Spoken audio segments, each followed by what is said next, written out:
Hi, welcome to Imrana kitchen. இன்னைக்கு இம்ரானா கிச்சனில் sweet bread எப்படி டோஸ்ட் பண்ணுறது சொல்லிட்டு பார்க்கலாம்.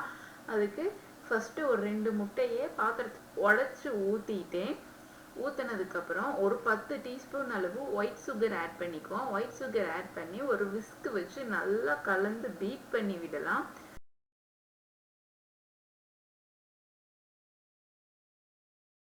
அந்த முட்டையும் சர்க்கரையும் நல்லா மிக்ஸ் ஆகணும். அந்த அளவு பீட் பண்ணணும். சர்க்கரை கரையணும்.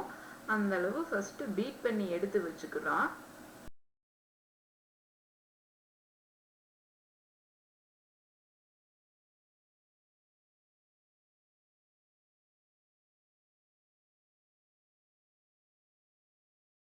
இப்போ நல்லா பீட் பண்ணியாச்சு.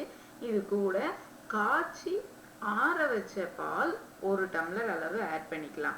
பால் வந்து சூடாக இருக்கக்கூடாது. பால் சூடாக இருந்தால் முட்டை வெந்துடும். அதனால பால் நல்லா ஆற விட்டுட்டு 1 டம்ளர் அளவு பால் ஆட் பண்ணி அதையும் நல்லா பீட் பண்ணி எடுத்துக்குவோம். இன்னைக்கு நான் 1 பேக்கெட் அளவு உள்ள ப்ரெட்டு தான் எடுத்திருக்கேன். 1 பேக்கெட்டுக்கு இது சரியா இருக்கும் இந்த மிக்ஸு. எக்ஸ்ட்ரா 1 பிரெட் 2 பிரெட் வேணா மிச்சம் ஆகலாம். மற்றதுக்கு எல்லாத்துக்குமே பிடிச்சிரும் இந்த மிக்ஸ் மட்டுமே. 1 பேக்கெட் அளவு நார்மல் பிரெட் மட்டும் எடுத்திருக்கேன். ஒரு தோசைக்கல்ல அடுப்புல வச்சுட்டு கீயை மெல்ட் பண்ணிக்கலாம். கீ மெல்ட் ஆனதும் நம்ம செஞ்சு வச்சிருக்க மிக்சர்ல பிரெட்டை நல்லா திருப்பி விட்டு நல்லா பெரட்டி விட்டு முக்கி எடுத்து நம்ம தோசைக்கல்லில் போட்டு டோஸ்ட் பண்ணிக்கலாம்.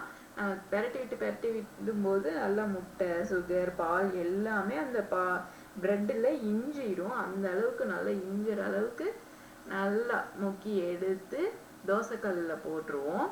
தோசைக்கல்லில் போட்டதுக்கப்புறம் கொஞ்சம் ஒரு 2 நிமிஷம் கழிச்சு திருப்பி போட்டோம்னா ஒரு சைடு நமக்கு டோஸ்ட் ஆயிருக்கும்.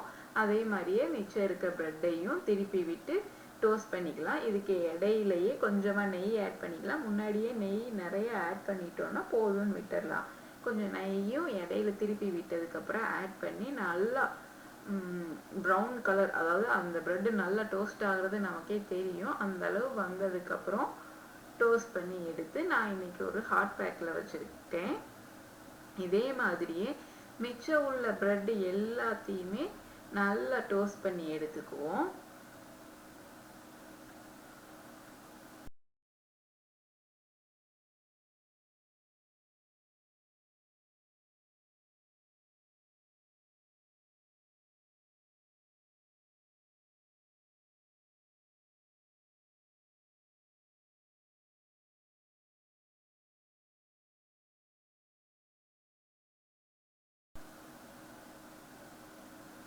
இது நீங்கள் காலையில் பிரேக்ஃபாஸ்ட்டுக்கும் வச்சுக்கலாம்.